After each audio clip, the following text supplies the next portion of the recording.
All right, everyone. So here we are in chapter 4. And so what we're going to do is we're going to actually, last time you talk about matters, right? Physical, chemical properties. And now we are kind of like getting into more closer to the atoms, okay? And we're going to learn about like from matters to atoms, more smaller.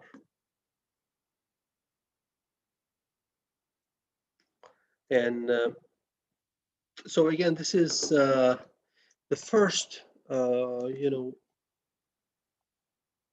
introduction, and it was done by actually this guy whose name is Bohr.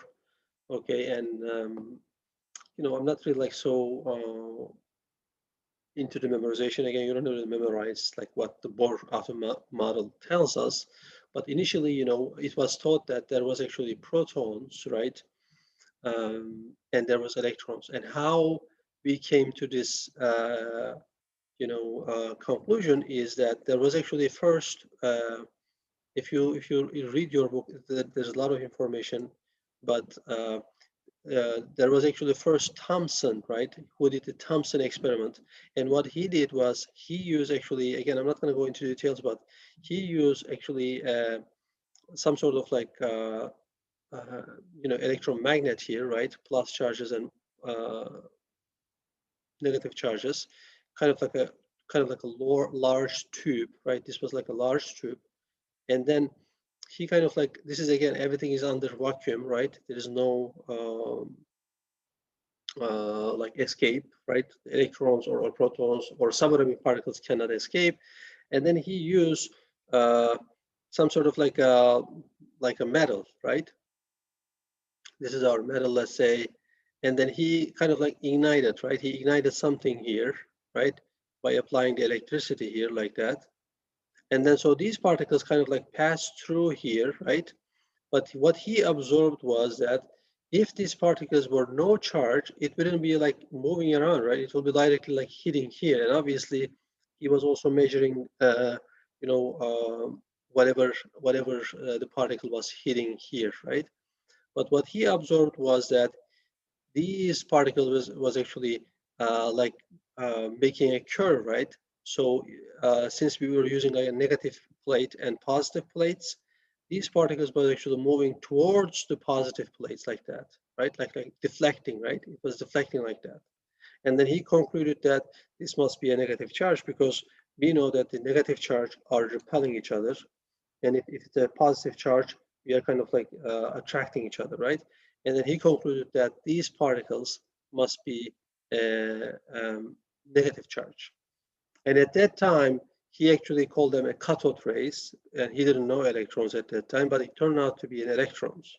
Okay, so that was the first sign of subatomic particles, right? They know that everything is made out of atoms, but what about the inside the atoms, right? What are the atoms are made out of? And then again, this is the first time that they find the particles, and we know that all the elements here are neutral, right? Meaning that if there is a negative charge in the atoms, right? And this is the experiment that they did, and so they know that if there's a negative charge, there must be a positive charge too, right? Because we know that the atoms are neutral. So why this is showing me? Yeah, okay. So if, let's say this is the atoms, and the Thomson actually, after this discovery, he proposed that if there's a negative charges here, right? And let's say I have 1, 2, 3, 4, 5 negative charges. I'm just making. Somebody's a question? Christina Barrow, you have a question? Yes, can you start recording, Professor, please? Say it again. Can you start recording? I think I did. Oh, I'm sorry. Yeah. Thank you. Mm-hmm. Yeah. I think we're recording. Let me check. Yeah. Yes, you are recording, Professor. It says Yeah. on the left. Yeah, it's recording. Okay, thank you. So again, if you think about this, right, atoms are made out of negative charges and plus charges, And so how you're going to distribute these negative charges and plus charges? And they say that, the Thomson said that this must be negative charges, and somewhere here, right, there's going to be plus charges. So we were actually called this a plum. It's kind of like an English plum cake, right? If you have a plum cake, whenever you have like raisins distributed everywhere, and so this was the initial suggestion for the atoms, and that makes sense, right? Because we know that negative charge and plus charges is attract to each other, right? Like that. There's no way that you can separate them, And so this was the initial idea, initial model that was suggested. Okay. So again, if you have atoms, if you have a negative charge, and if you have a plus charge, evenly distributed throughout the atoms.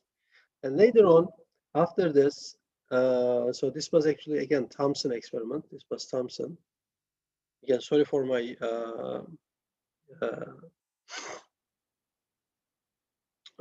what you call it, drawing, but it is what it is. I kind of like give you the idea. And then there was a Rutherford, right? Rutherford was actually the student of Thomson, who studied under Thomson. And then he said that, well, let's actually try to test this idea. How can we actually test this idea, like whether the electrons and the protons are evenly distributed. And what he did was he kind of like get a tiny, very, very tiny cold metal, okay, like a sheet of metal, cold metal, like that. And then he actually, at that time, they know some of the particles. Again, we're going to learn about this in radioactivity, but there is this alpha particle called, and it has a 2 proton and mass of 4. So it's kind of like heavy, okay? And he actually somehow shine these alpha particles. Basically, he shoot the alpha particles through that gold metal, right? And the idea was that, right, if right, if the plus charges and negative charges will be evenly distributed, then, right, if this is the gold metal, then these alpha particles will be passing by, right, hitting these gold metals, right? Again, because there's going to be some space between the plus and negative charges. And so these alpha particles will be passing through, right? Passing through, all of them, right? Passing through, right? Right, these alpha particles. Makes sense, right? And then obviously he was also measuring, like whenever the alpha particles hits, I mean, there might be some reflection like that, right? Because obviously it's going to be hitting these plus charges. Even if it's going to hitting, then it's going to be like turning like this way, right? Or turning like this way. You know what I mean, right? And do you know what he realized though? He realized actually, like not he realized, but the experiment, right? The setup that he did. According to his surprise, again, not all of the alpha particles. Let's say he was shooting again 100 of them.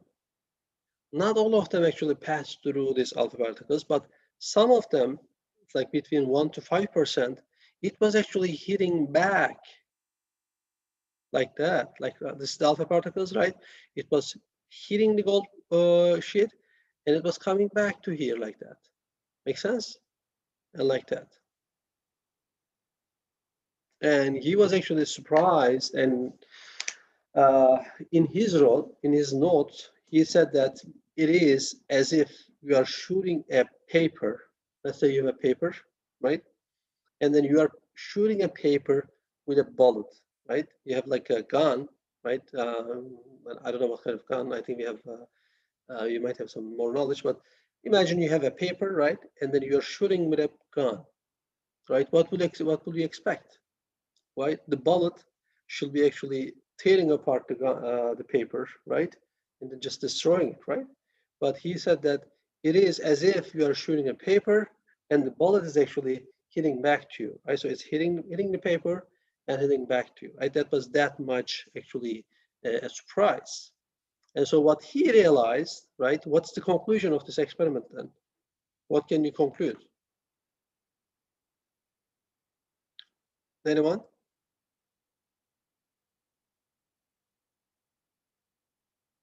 Right? You can actually conclude that now these plus charges, not distributed, right, throughout the atom. It is actually indeed, it was kind of like centered around, right? It's centered somewhere here, like in the middle, right? Let's say this is a plus charge. And so there must be kind of like a nucleus here, right? A plus charge with a nucleus, so that whenever the alpha particles, not all of them obviously, whenever it hits this nucleus, right, it's actually coming back. Okay, that was the conclusion that he made, right? That was very clever. And he, I believe, in 1908 or 1905, I don't remember the exact year, but he got actually a Nobel Prize for this, right? And so this was the time then that he proposed, right, that the atoms is actually made out of plus and negative charges, but in the nucleus, and at that time they didn't know what the neutron was, and so he suggested that all the protons, the plus charges, must be centered in nucleus, and then this is our nucleus, and the electrons is somewhere here, right, circling around uh, uh, in the atoms, basically. And later on in 1930 or 32, they also proved that inside the nucleus, right, as we know it today, there is going to be also some neutrons as well. So it's going to be protons and neutrons inside the nucleus. Okay, so that was kind of like the brief history of how the atoms that we know is actually studied. Okay, again, it took obviously years to come to this conclusion, but this is kind of like the history of the atoms. So now, as we know, let's go back to our, yeah. So since we know how the electrons are like the nucleus and electrons, so it was the Bohr actually who suggested how these electrons, right? So now we know that there's a nucleus here, right? Because we know that by the Rutherford experiment, whenever the alpha particles hit this very core, right, it's not passing through, and it's actually reflected back to the mirror or whatever the measuring device.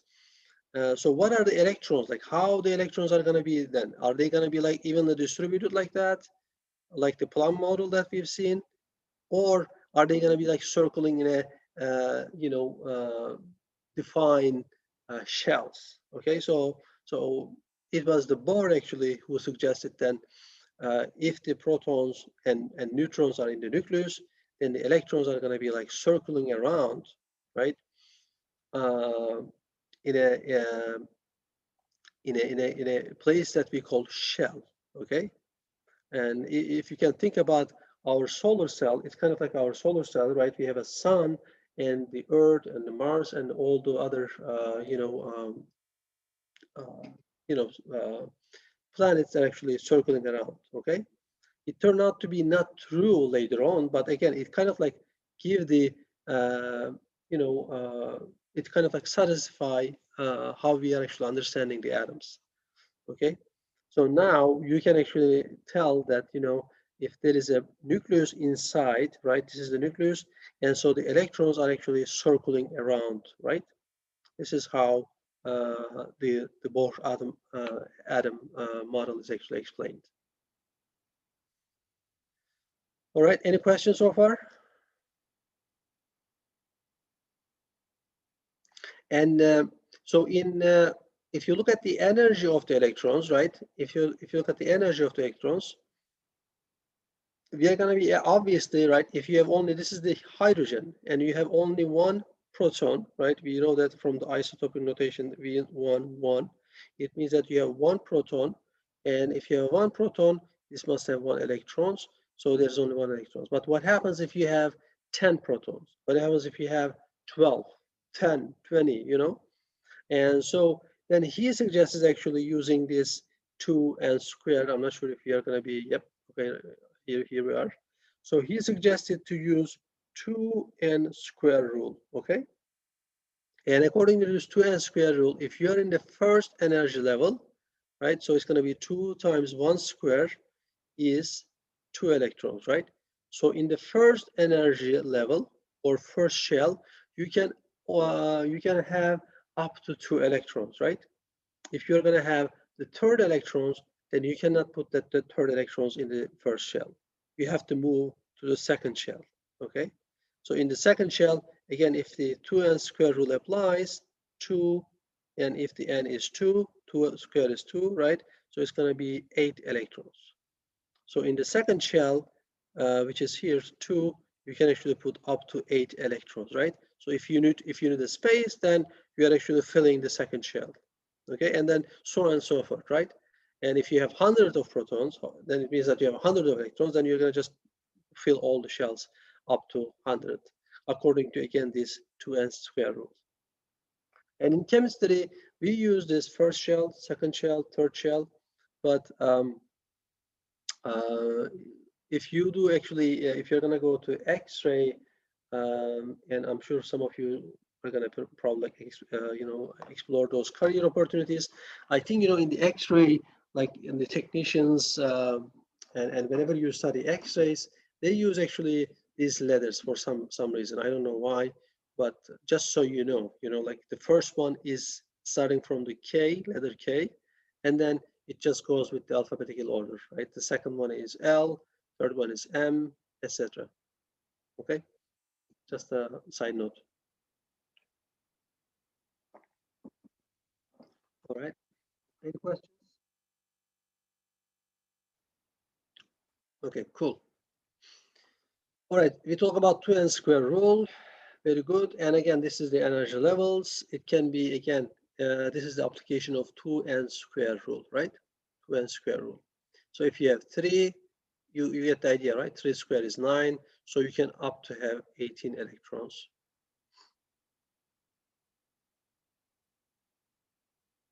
Okay. So the importance of this prediction is, again, when you think about the atoms, right? Let me erase this.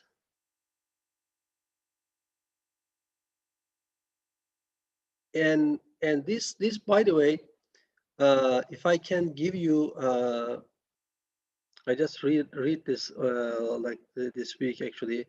If this is the nucleus, right? Since the Super Bowl is coming, I think this is a good example.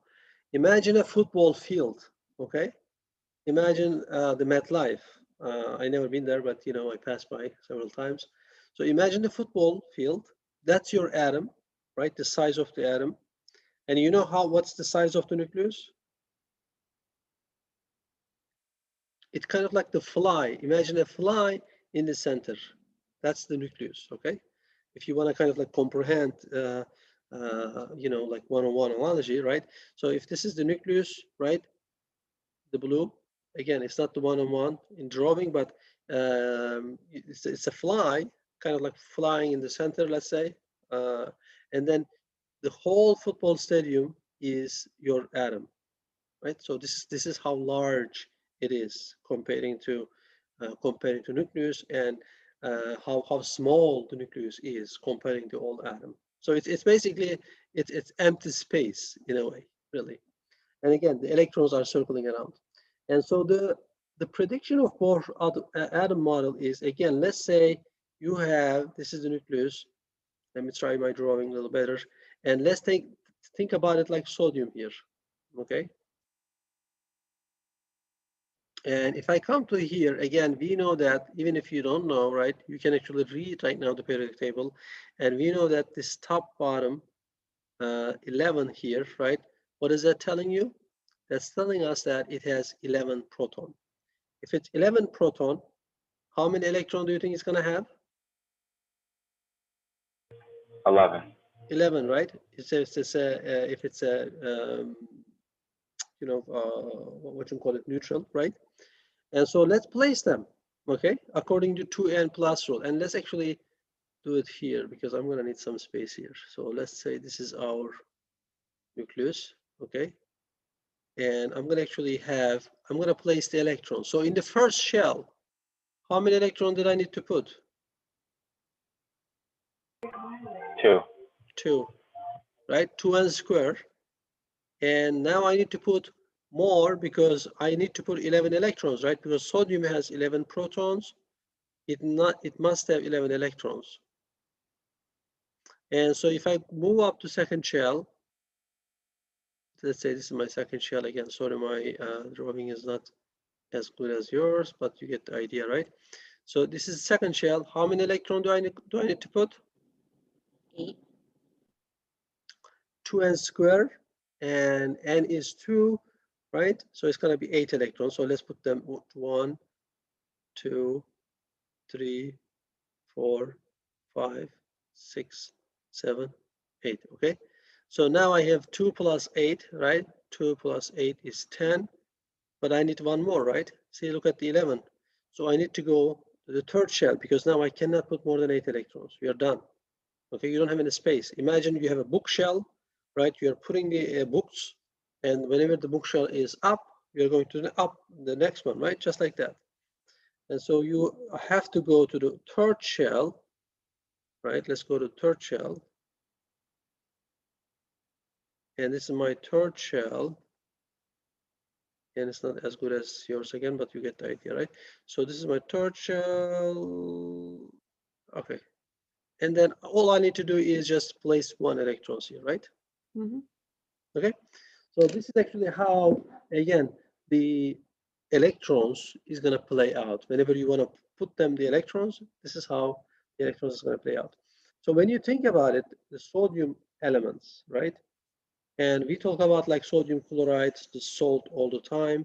Let's say we are going to be reacting this with sodium chloride. Sorry, I'll just erase this. Okay, and then now we have a chlorine here. And what do you think is going to happen if it's going to react with the chlorine? Do you think the chlorine is going to react, like whenever we have a reaction, do you think it's going to be a reaction between the protons or electrons? Where do you think the reaction is going to take place? Electrons. Electrons, right? Because why? Because now, as you can see, the nucleus are kind of like shielded with electrons, right? So as you can imagine, it's not going to be really easy to kind of like penetrate and do a transaction between the nucleus, right? I mean, you will see a case because whenever we do the nuclear reaction, that's what happens, right? It's a reaction between the nucleus, okay? But that's going to be again very rare cases, right? Other than that, all the reactions is going to be actually taking place with the electrons. And so when you look at these electrons, then which electrons do you think we are going to use? Do you think we are going to use the electrons on the outer shell, or do you think we are going to use the electrons inside this shell, or do you think we are going to use the inner shell? Which electron do you think we are going to use when we do the reactions? The outer shell. Outer shell. Sure. Outer shell, right? And the reason is again because if you are further away from the nucleus, you're going to have higher energy. Okay, so these electrons, because this is actually, let me just go back to, right? So this is actually, again, we're going to call the outer shell. And this is actually the one that has the most energy around, right?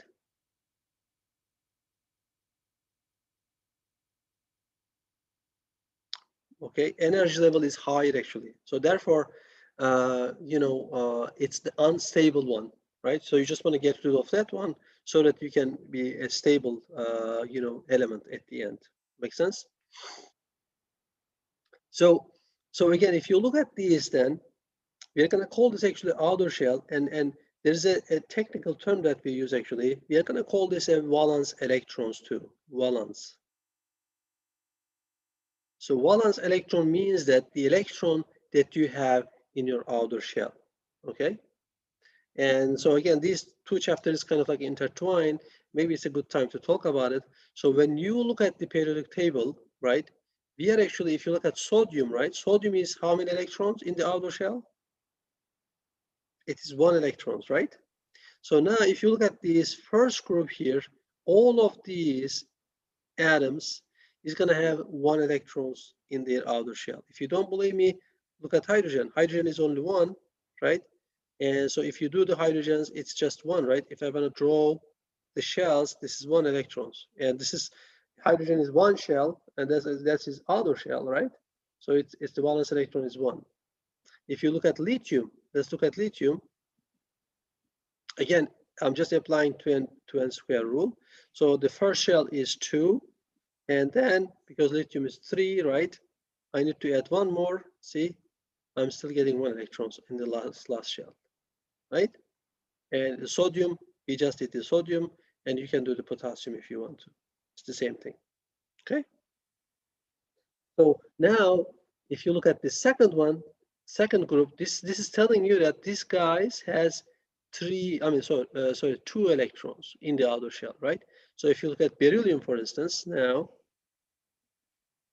again, instead of like drawing, I'm just using the like beryllium has 4.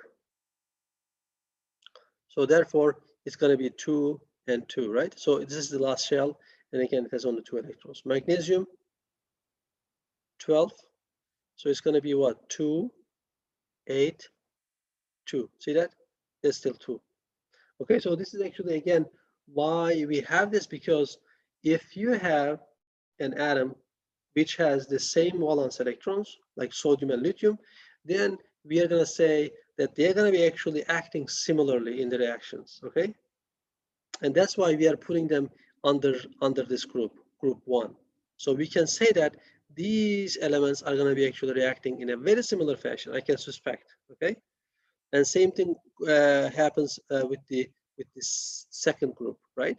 So if you are under this group, you are going to be actually acting very similarly. That's why we're going to put you in the column, and that's why you're going to be actually have the same chemical properties, similar, not same, sorry, similar properties.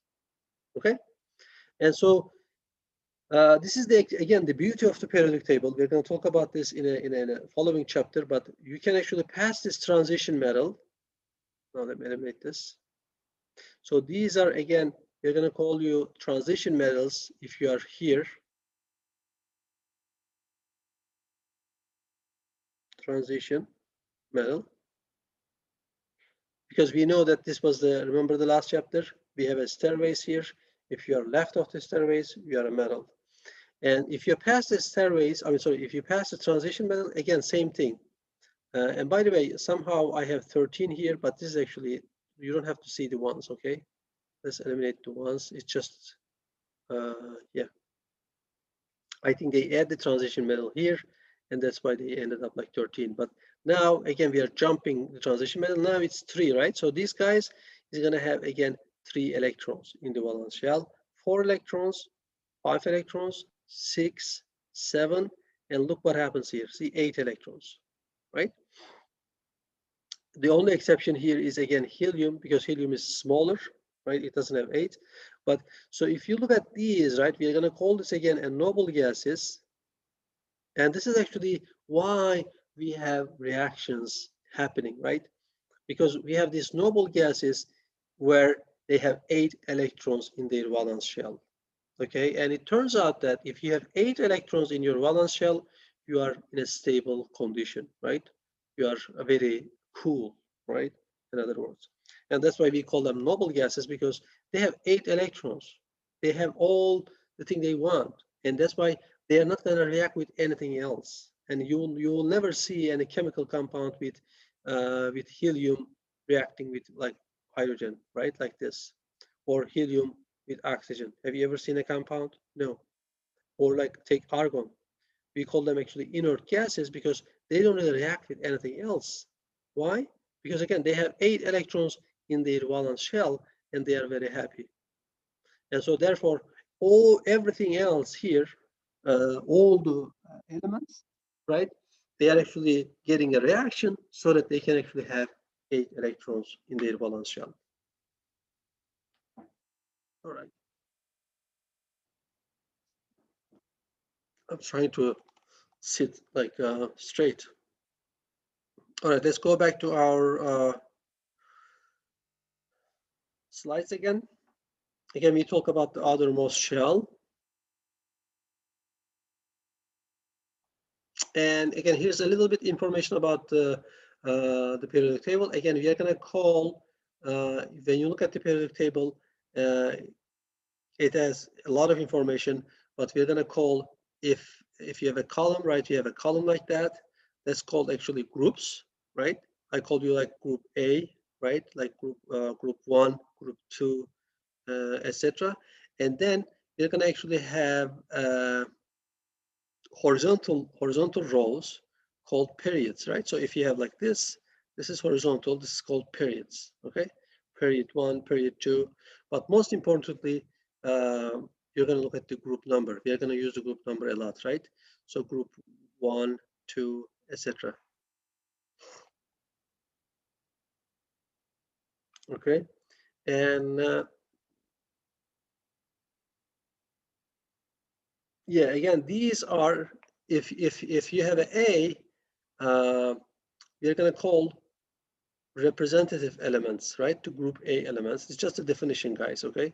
So if you have these, right, so these are transition metals, right? These are transition metals, and everything else is going to be representative. Again, this is like, you're going to, even though I have numbers here, this is actually 1A, 2A, and this is 3A, 4A, 5A.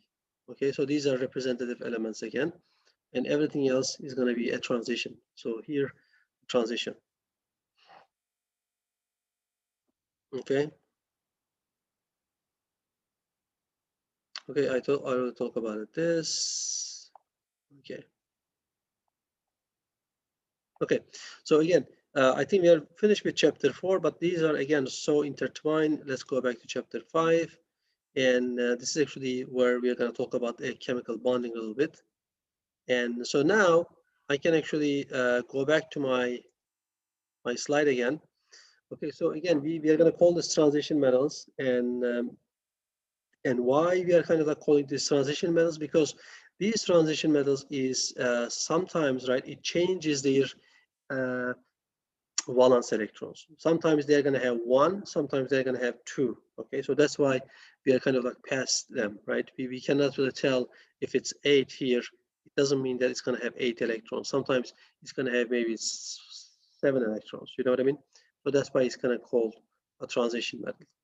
So now we can actually, we are talking about bonding, right? So let's take a look at the sodium here, and then let's take a look at the chlorine here. Again, I'm just going to give you an example.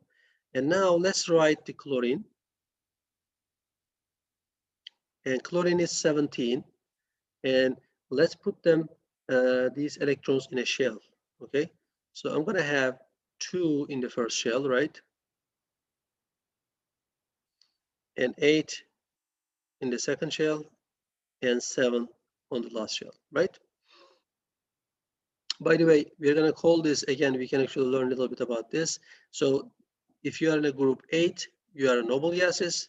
If you are in group 7, which are these guys are actually called halogens. Okay, so chlorine is actually halogen. All right, so now, remember, like I told you about the valence electrons, right? How many valence electrons does chlorine has? It has 7, right? And how many electrons does sodium has? Again, this is sodium. And we are reacting sodium with chlorine. So chlorine is, let's say chlorine is blue.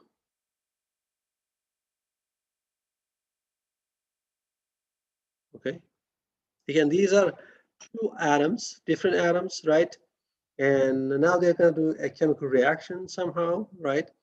And see what happens when they have chemical reactions. Okay, so now if you look at the sodium, remember what was the rule? We want to have actually 8 electrons in their valence shell.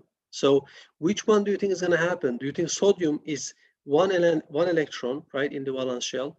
How can Sodium's gonna give 1. right? So we have 2 options. We can either get 7 electrons here so that we can have 8 electrons, or right, the other option is sodium can get rid of this 1 electrons, right? So that he can have 8 electrons in the second shell.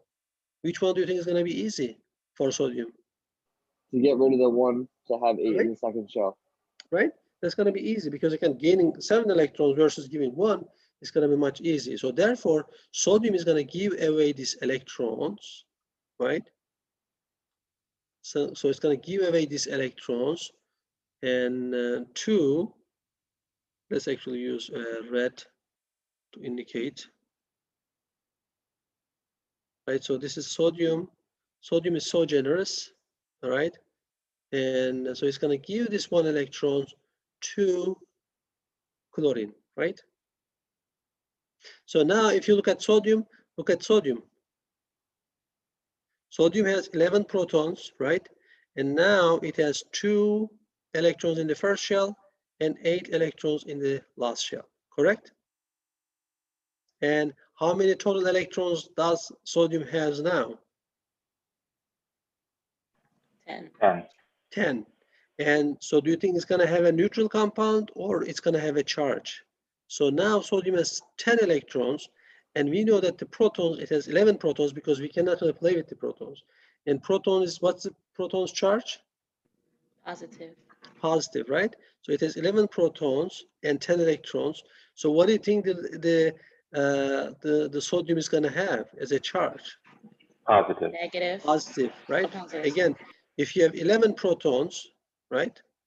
Let's say 1, 2, 3, 4, 5, 6, 7, 8, 9, 10, 11. And then if you have 11 electrons, right? See, 10 electrons, right? These are cancel them out. And then whoop, you're going to have 1 positive charge left out. And that's why it's going to have plus charge. As soon as you donate the electrons, right, the sodium is going to have a charge. And we're going to call this actually ions. Now, this is not neutral, but now this is an ion. Okay? Makes sense, right? And so now let's turn our, camera to the chlorine. And so now if you look at the chlorine, now again, same thing. Chlorine is the same fate. It needs to have desperately, right? Desperately needs to have 8 electrons in the valence shell. And now it has 7. It can either get rid of the 7 electrons, right? Or it can gain 1 electrons. Which one is going to be easy? Gaining 1 electrons, right? And so it does that because there's sodium next to it, which is generous. It's giving you electrons 1. And so now chlorine has how many electrons? It has, let's say, 18. yeah, let's say 1 more, right? We get 1 more electrons because sodium donated these electrons. So now chlorine has 17 protons and how many electrons? 18. 18 electrons, very good, right? So we have to count this 1 more electrons. So now chlorine, as soon as it gets this donation, what's the chlorine's charge is going to be? Negative. Negative, right? It's going to be -1. Very good. Okay. So now this is, you see what happens, right? So whenever this happens, right, then sodium, again, we are going to have a bond between them. And this bond is, as you can see, sodium is actually plus and chlorine is negative. And what do you think you're going to have if you have 2 opposite charge? They're going to attract each other, right? That's exactly what happens. And that's what we are going to call a sodium chloride. And this is, again, we are depicting this as a bond. And this bond is going to be, we're going to call this ionic bond. Right? Ionic bond is, again, they don't share the electrons. You know, one of them is actually giving away the electrons and the other one is accepting the electrons. Okay? There's a transaction between them, basically. It's kind of like money. And again, why this is happening? Because we already know that, right? If you look at these stairways, we said that if you have anything on the left, you are a metal, right? And then whenever we talk about the metals, we said that I'm not sure if you can remember, maybe I didn't say that, but so the metals are what? Metals are electron rich, right? Why electron rich? Because they have extra electrons in the outer shell that they can give away, right? So that they can have 8 electrons. That's why they're metal electron rich. And if you look at, on the other hand, these non-metals, right? These are non-metals. Non-metals are electron poor, right? Because they need desperately, right? They have 8 to 7 electrons. Like, look at halogen, they have 7. If they get one more, they are happy. This guy is 6, right? So they don't like to give away electrons. They rather like to take electrons, right? And so whenever you have rich and poor, what happens? You have a nice combination, right? So the rich is giving away and poor is accepting. You know, in a way, again, it kind of like helps to understand our analogy, but you get the idea, right? Then you have a kind of like a really nice bond, right, between those two atoms. And by the way, the ionic bond is actually very strong. Okay, very strong. Any question, guys? So far? Okay, so I explained the ionic bond. Any question with the ionic bond?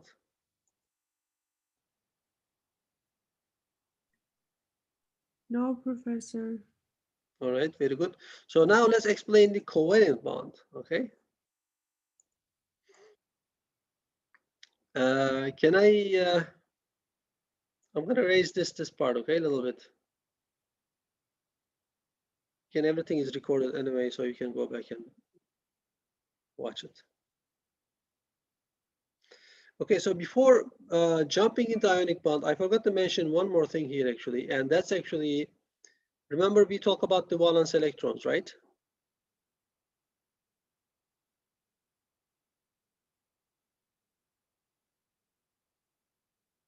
Okay, so maybe I can use the top.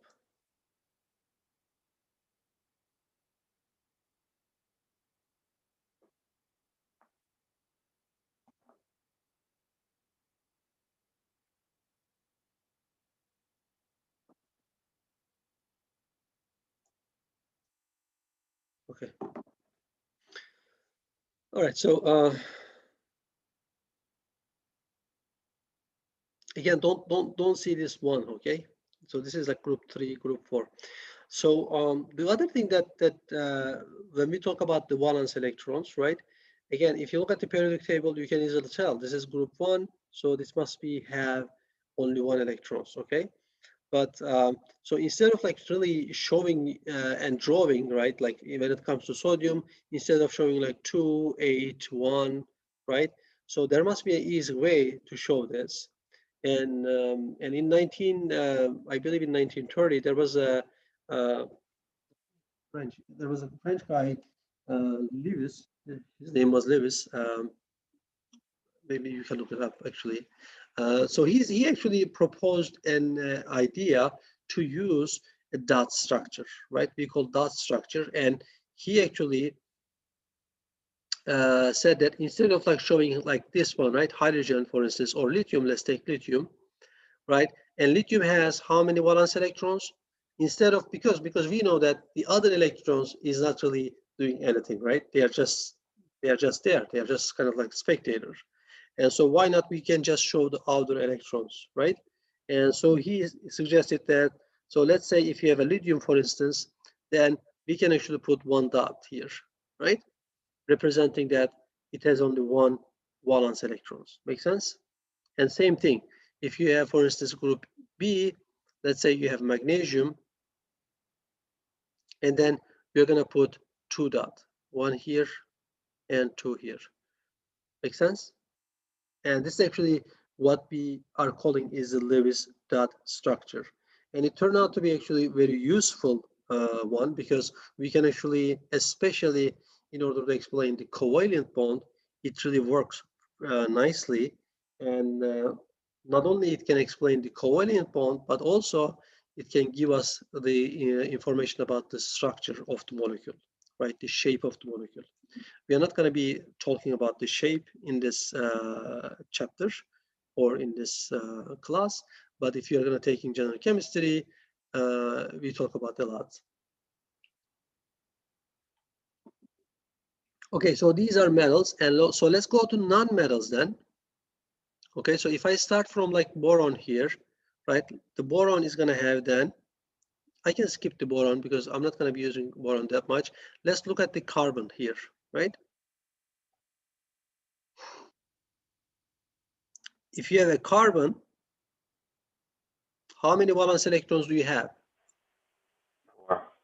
4. And again, whenever you are showing these dots, the other thing that I forgot to mention is you want to actually position them, right? Let's draw it here so that I can show you better, right? So this is carbon.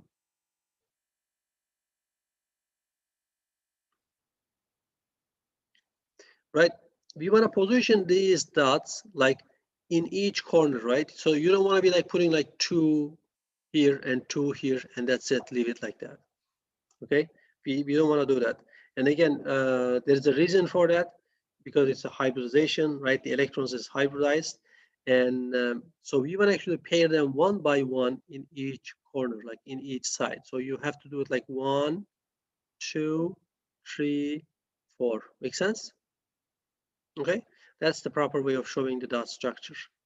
And again, there's a reason for that, but I don't want to like get into it and confuse you more. So if I want to show you nitrogen, for instance, this is my nitrogen, then how can I show it? Nitrogen is how many electrons? 5. Again, I'm going to start from one side, 1, 2, 3, 4. Now I need to go to 5th one. Now I can start pairing, and it doesn't matter which one you pair. You can pair this one doesn't matter. So I'm just going to pair this one, right? And this is my 5th one. Make sense? And if you Professor, look I at, have a question. When go you ahead. start putting dots, you don't have to start from the right side or at the No, top. At the top, right? no. Again, the only thing that you have to pay attention is only putting one electron. It doesn't really matter where you start. I can start from here, 1, 2, 3, 4. Doesn't matter. Oh, okay. It doesn't Yeah. matter. And so if you look at oxygen now, let's look at the oxygen. So this is my oxygen. I should have put this actually a little bit. Let's do this actually. I'm running out of space. So this is nitrogen again. Right, nitrogen is, again, it doesn't really matter where you start, iron, right? You can start from here, 1, 2, 3, 4, and I want to put the 5th one here. This is still fine, okay? And now you have oxygen, and how many electron does oxygen has in the valence shell? It is 6, right? Because it's in group 6. Everyone is following, right? Yes. Okay, Yeah. I'm not going too fast, right? Okay.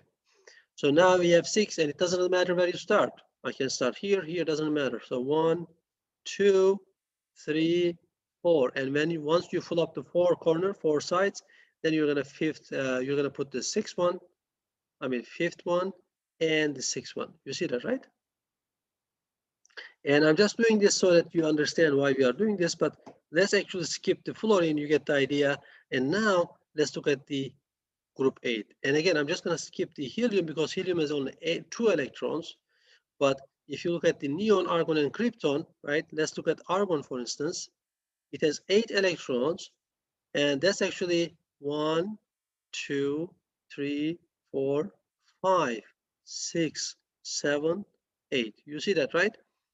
So this is again, kind of like I explained to you before, right? If you're a noble gas, you have 8 electrons in your valence shell. And we're going to call this actually an octet, right? In organic chemistry, we're going to call this an octet. And again, in the covalent bond, right? Whenever we have a reaction between carbon and oxygen, let's say, or hydrogen and water, right? All the elements are going to have, they want to have 8 electrons in their valence shell. Again, they want to have octet, right? So once they have an octet, it's a stable structure, okay? So let's take a look at an example of a covalent bond, okay? Because now you see the problem of this, right? Because now we have in the ionic compound, we have a metal, which is electron rich, and non-metal, which is electron poor, right? But now we have 2 poor guys, right? Like me. And so whenever they have 2 poor guys, what do? Right? You don't want to give away things. You want to share things, right? right? And that's exactly what happens. And now they start to share, right? So let's take a look at, for instance, I want to give you a, let me see what I have in slides. I don't want to give you the complex example, but like this, yeah, like water, right? Or yeah, methane. Yeah, there's not very good examples, but yeah.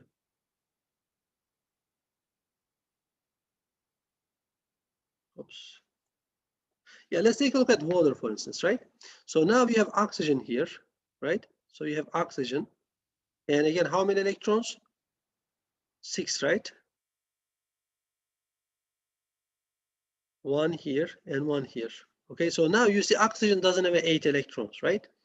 And so whenever oxygen reacts with the water, right, now I can bring the hydrogen here. And hydrogen is how many valence electrons? Only 1. It's in group A. So now you see, I can easily pair this up with this one. And I can easily pair this up with this one. You see now, I have actually a bond, hydrogen bond, I mean, no, sorry, not hydrogen bond, covalent bond, right? So now these 2 electrons, you see, I can count for oxygen too. And these 2 electrons, even though these blue electrons is not belong to oxygen, but it's sharing, right? So total of 8 electrons. I have 2, 4, 6, 8. And as you can see, hydrogen has 2, and it's already stable in condition because just like this noble gas here, right? Helium. And so everybody is happy. You see that, right? And again, we are not going to get into too much, but by using the dot structures, I can kind of like predict the shape of this water molecule. Now, see, you see that, right? It's kind of like a bend here. And indeed, the water is actually, it's like bending, right? Like that. Okay, we have 2 oxygen and hydrogen here, and it's kind of like bended like that. Okay, by using again the dot structure, I can predict the shape. And again, this will be my oops.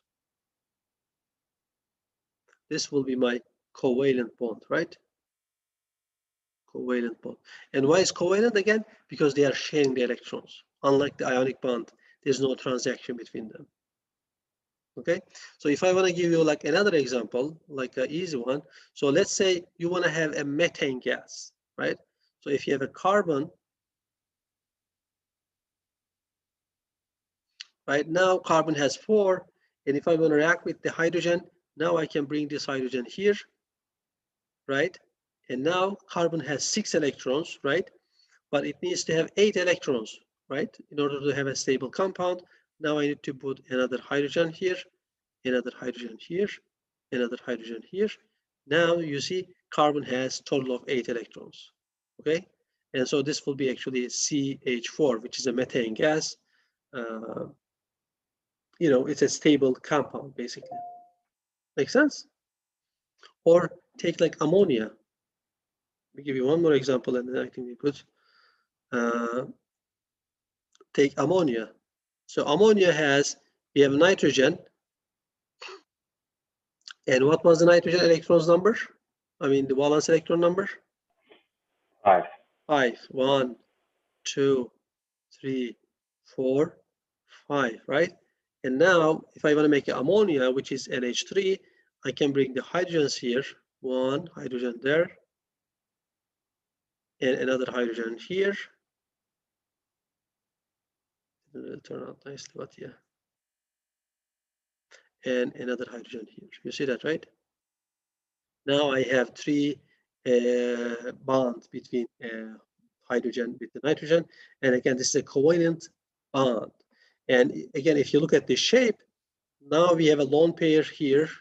This is going to push this bond like that a little bit, and it's going to be kind of like a pyramidal, right? So if you look at the NH3 molecule, it's actually a trigonal pyramidal. It's going to be like that. So it can kind of like show you, it can tell you about the structure. And again, this is NH3. And you know what the NH3 is, right? This is ammonia, and this is a gas, actually. It's a toxic gas.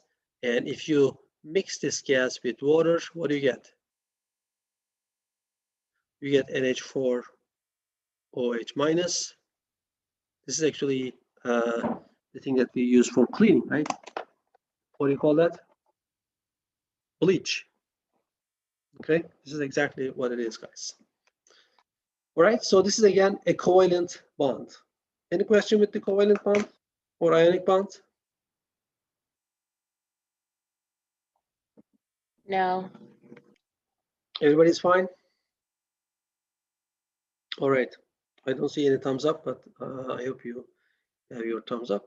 Okay, let's go back to our slides and see where we are.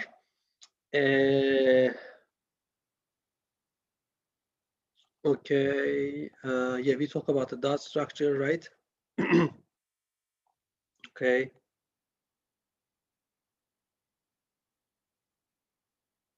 Okay, covalent bonds.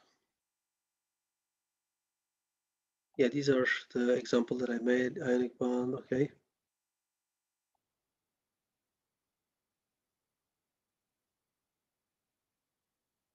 Yeah, again, this is, maybe I can emphasize that, right? So whenever you have a charge, we are gonna call you ion, right?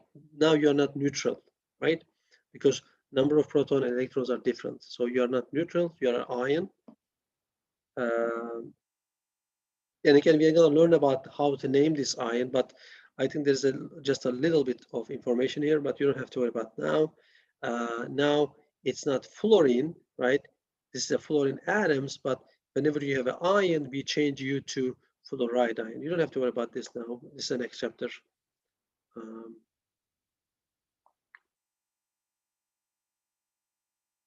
Okay, and then now I think, yeah, okay, that's a good one. And now we talk about electronegativity. That's good. Nonpolar. Okay. Okay. So now I forgot to mention one thing here. Okay, so now you see the problem arises here, right? If you have a covalent bond, what was the covalent bond again? Sharing. Sharing. Whenever you have a sharing, if you are sharing, right? I mean, I have two kids here, right? And I never seen they get along each other whenever they are sharing, right? There's always fight, right? And that's exactly what happens because now these guys are sharing these electrons, right? Unlike the ionic bond, right? And so they are sharing these electrons, and so who is owning these two electrons, right? Is it oxygen or is it hydrogen? And so this is actually called what we call in chemistry is actually polarity. Okay, so what is that? That's actually, again, if you look at all these atoms, now you get the argon, right?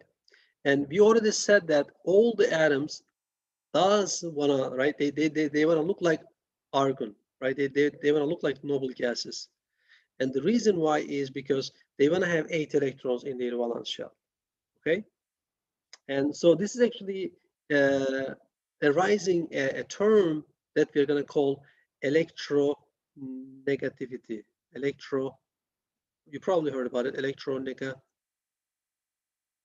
right? What is electronegativity? Is again, like how that atom is really desperately looking for that electrons, right? And it turns out that because the fluorine is, as you can see, is next to and the closest one, right, to the 8 group, and because of the size, again, we talk about this in a lot in details, but you don't have to know, because the size is kind of like small, right, relative to chlorine and bromine. It's the most electronegative element. We usually give them a number, and the fluorine is a number of 4.00. And you don't have to remember, you don't have to really memorize these numbers, but every atom has an electronegativity number. Like fluorine is 4, oxygen is 3.5, nitrogen is 1, etc. Okay, something like that. So then again, however you approach the fluorine, right? Again, if you're coming from top to bottom like that, right? Because the fluorine is the most electronegative, and I don't want you to like memorize, but I think this is this makes sense. And if you come from left to right, then electronegativity is going to increase, right? Because you are going to kind of like, again, you're climbing to the Everest, right? However you go to Everest, you are always climbing, right? And so if you look at it, then the carbon For instance, do you think it's going to be, which one is going to be more electronegative, carbon or oxygen? Oxygen. Oxygen, right? Why is that? Because it's close to fluorine, okay? And if you look at, for instance, chlorine or bromine, which one is going to be more electronegative? More, you said? Which one is going to be more electronegative, chlorine or bromine? Chlorine. Chlorine. Why is that? Because it's close to fluorine, right? So you get the idea. So this is actually is going to tell then, because now if you look at these two elements, we have oxygen here and hydrogen here.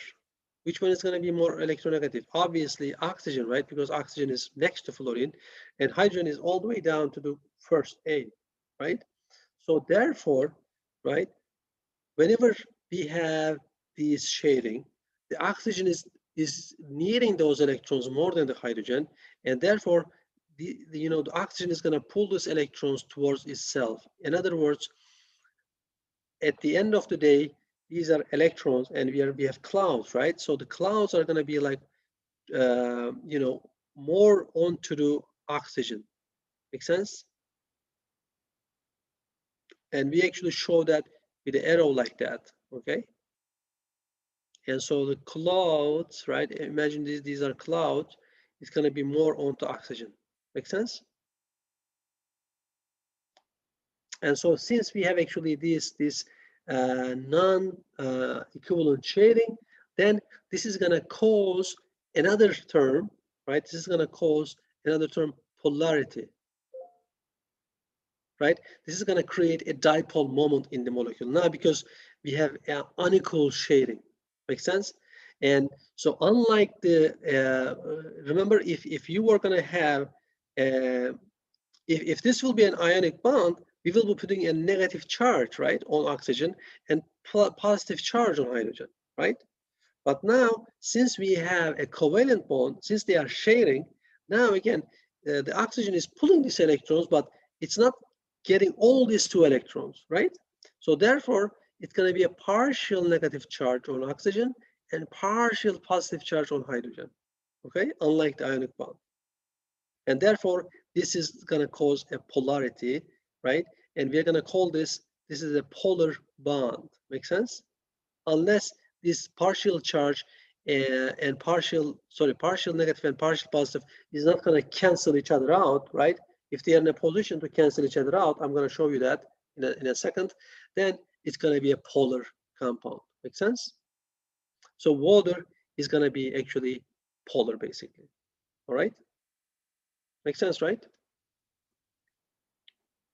And let's take a look at this one, for instance, CH4, another example. And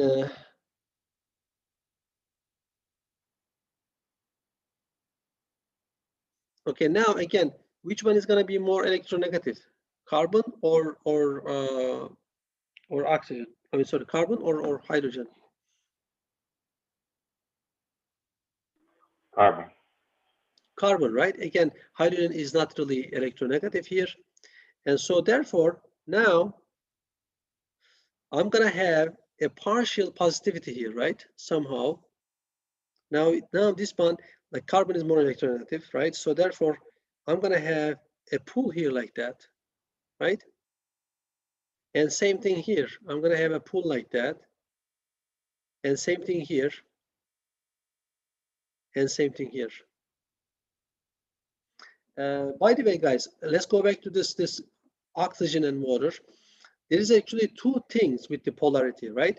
So we can actually look at the bonds, right? Look at the bond, whether the bond is polar. And then you need to look at the molecule,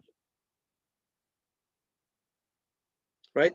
Because how the bond is going to be polar? Again, the bond is going to be polar if there's going to be a difference in electronegativity, right? If you have two different atoms, then it's going to be a polar, basically, right? And so if you look at this one, oxygen and hydrogen, they are polar, right?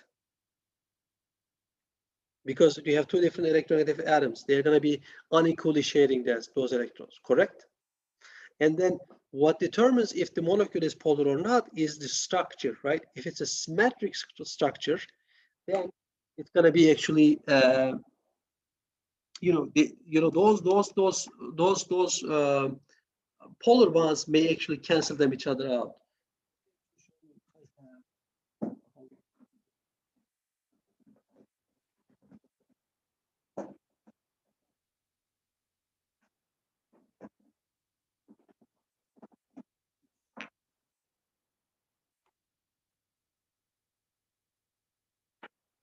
I have my models here, but not sure enough.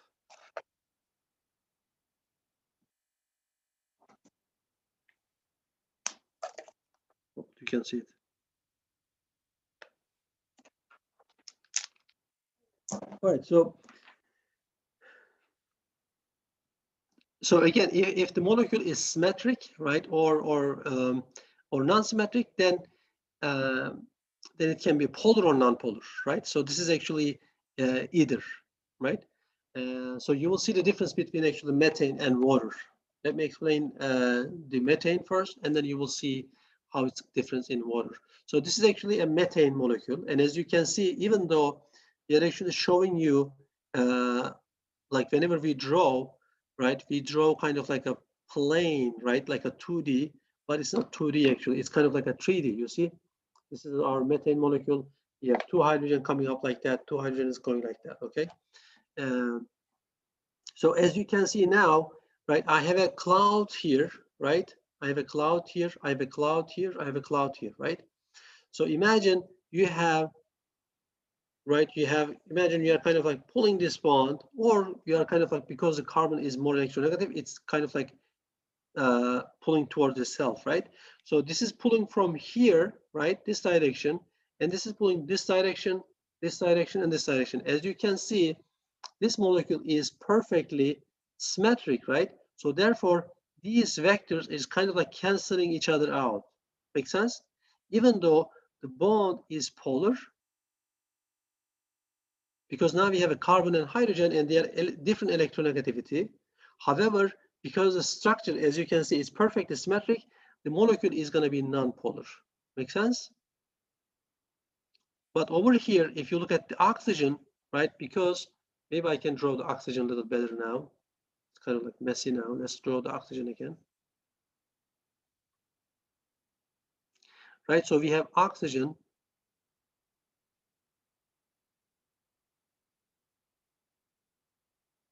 Let's write the oxygen a little big so that we can, right, this is oxygen is electronegative.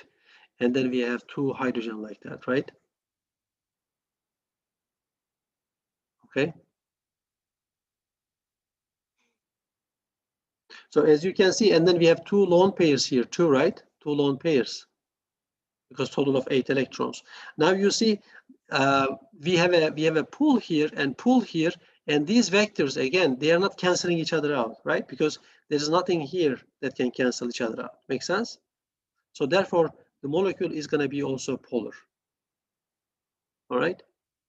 So water is happy, as you can see. So I'm going to give you one more example so that you can understand a little better. So let me erase this. See, how can I make this methane molecule polar? I'll explain to you. I think this is going to make a little more sense. So now if I change one of these hydrogens to another atom, let's say you have carbon, and then you have hydrogen, hydrogen, hydrogen, and now I have actually another chlorine, let's say. You see, now the bond is still polar, right? Because we have carbon and hydrogen, different electronegativity, carbon and chlorine, and carbon and hydrogen, etc. So this is polar still. And now you have a chlorine here, right? So now, because now the carbon is kind of like pulling these electrons a little bit towards itself. Hydrogen, again, same thing. Carbon is more electronegative, and carbon is more electronegative, okay? So these two is canceling out, but look what happens here. Now you have a chlorine. And if you look at the periodic table, which one is more electronegative, chlorine or carbon? Which one is more electronegative? Chlorine. Chlorine, right? Again, you don't see it right on top, but chlorine is actually is closer to fluorine. So therefore now the chlorine is pulling these electrons, right? Much higher. And you see now these two vectors actually is aligning each other, right? They are not canceling each other out. So therefore, this is actually chloroform, by the way. This is going to be also polar. Okay. Again, this concept is a little bit, that might be a little bit hard to comprehend at the beginning, but hopefully I'll have some questions that we can answer. But you need to look at the shape of the molecule, basically. Okay. And look at the atoms too. And you may be asking, like, why this is again important? Because when it comes to solution chemistry, again, we are going to learn actually that when it comes to dissolving something, right? When it comes to solution chemistry, the number one thumbs up rule is like dissolves like, right? So if the compound is polar, it's going to dissolve the polar compound. Okay.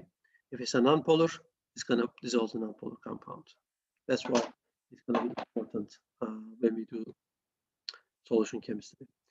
All right, let's go back to our slides again and see where we are. Okay, we talk about nonpolar electronegativity. Okay. Again, it goes from 0.7 to 4, right? But you don't really have to learn about that. I mean, know the exact number.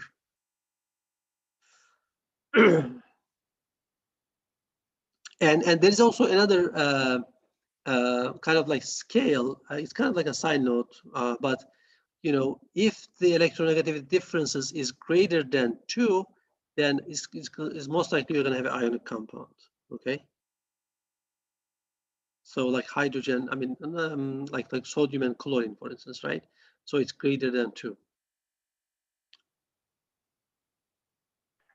Professor, Yeah. a question. Where can we actually see the electronegativity values? Is that on the periodic table or? No, it's not actually. If you search for like electronegative values periodic table, there's a periodic table for that. And I think in the book there is too. But again, if I ask questions, I will provide those information, so you don't have to worry about it. Okay. Okay. So again, it's not on top of my head. I only know fluorine is 4, and fluorine is the most electronegative element. So you can actually compute the rest. Okay. According to fluorine. And so here's another thing that you wanna kind of like highlight, right? So far what we've seen is, again, covalent bonds is gonna be between two nonmetals, right? We already seen that because they have electron pairs and they wanna share. Ionic bonds is usually between metal and non-metal because one of them is rich, electron rich, and the other one is electron poor. Okay.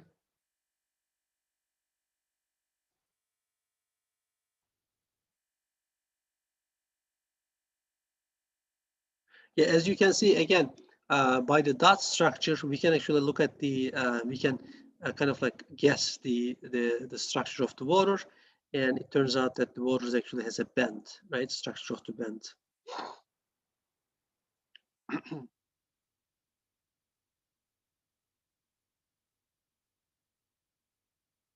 Okay, so again, this is another,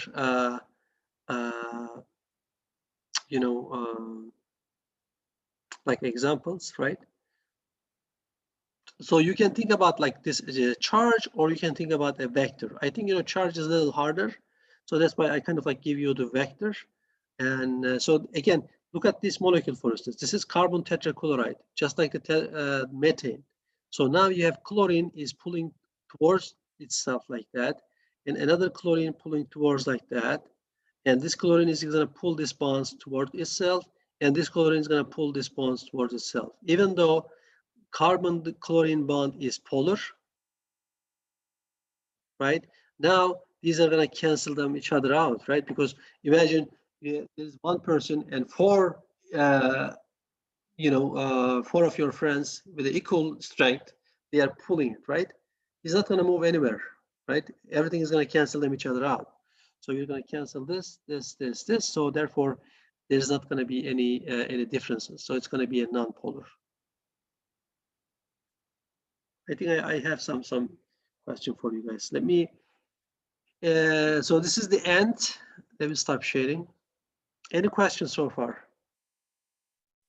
I have some questions. Okay, so let me just share my. Let's do some couple questions, practice questions, if you may. And let me share my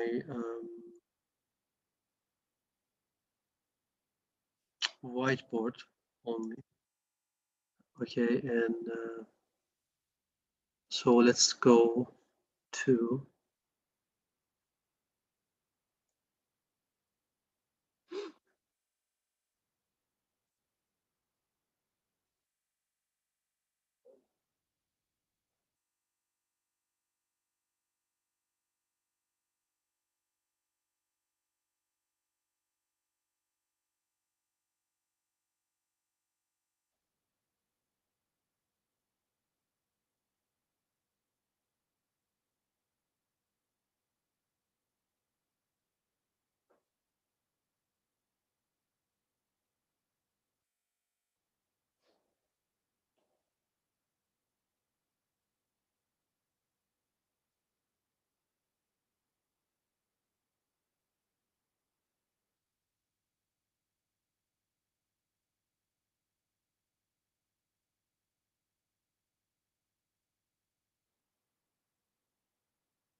I'm just trying to copy and paste something. All right, so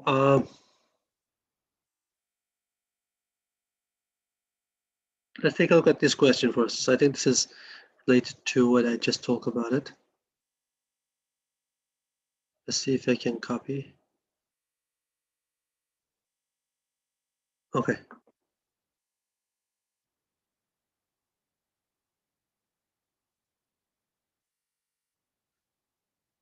Yeah, I mean, it just takes kind of like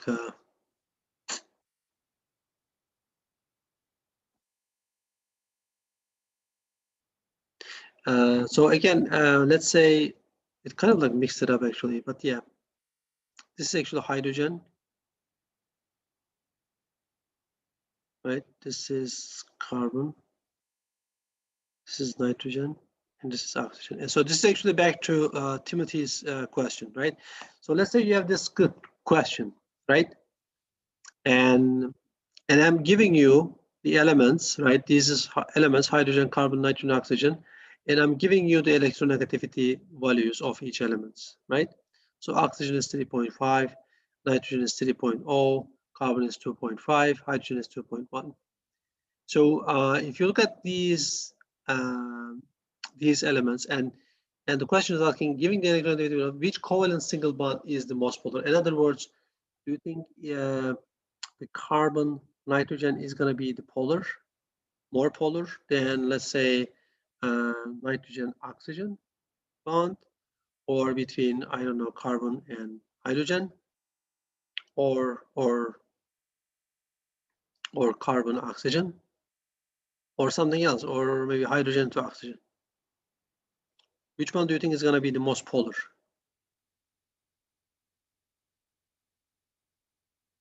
You get the question, right?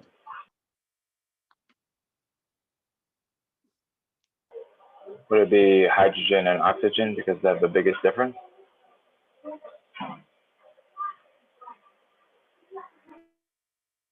Okay, right. So again, when we talk about the electronegativity differences, this is telling you that how oxygen is like desperate for that electron, right?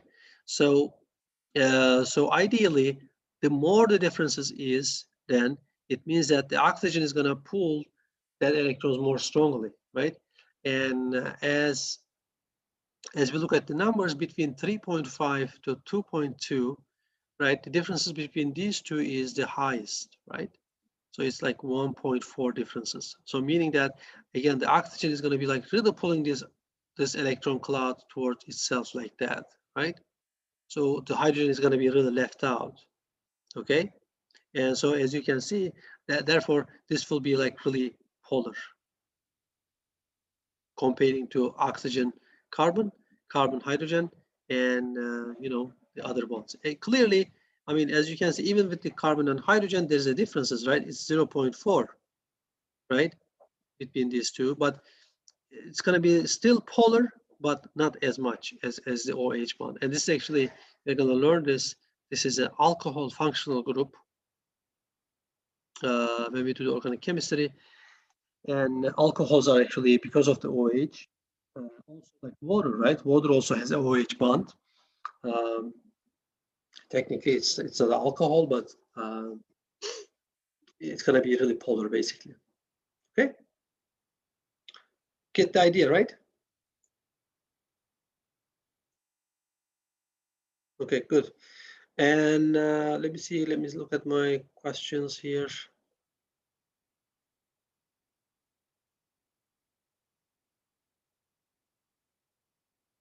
Okay, I think we are good, guys. I think I look at the question that I prepared for your quizzes, and I see that I cover pretty much all of them. Any other questions so far?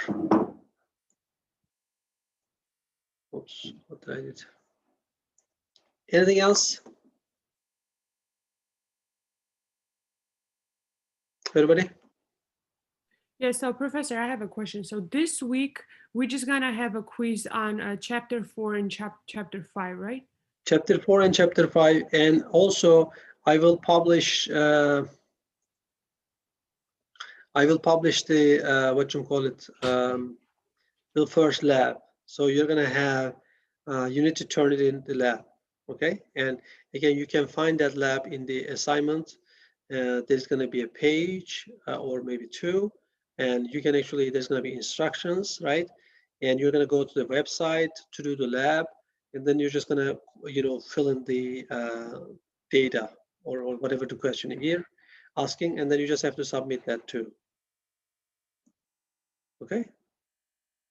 All right, thank you, Professor. All right. What does the lab do? The lab is the same thing. I'm gonna give you a week, right?